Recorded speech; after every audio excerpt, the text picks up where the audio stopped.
By the middle of the year, most businesses have enough financial data to see what's actually happening. The question is whether they are using it. In a lot of cases, the first 6 months just pass by.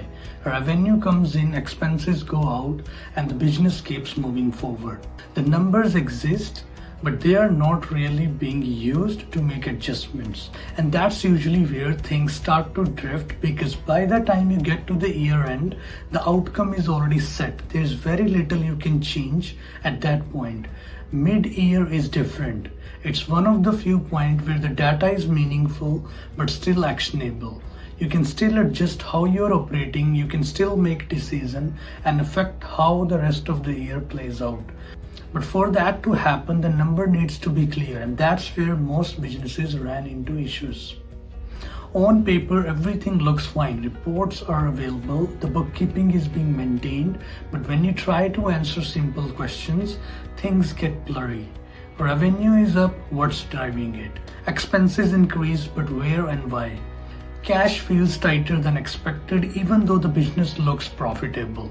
The disconnect is what makes mid-year difficult to interpret, and most of the time it comes back to the structure.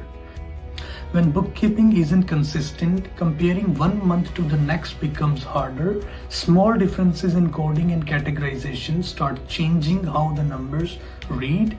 Over time, patterns disappear, and without pattern, decisions get harder. Cash flow is usually where this shows up first, because profit and cash don't move the same way. Revenue can be recorded before the cash arrives. Expenses can be paid before they hit the P&L.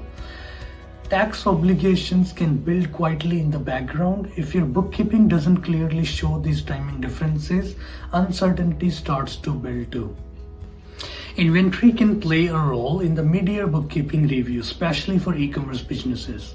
As sales increase, inventory needs to be replenished. That requires cash upfront, often before the previous cycle has been fully converted back into cash.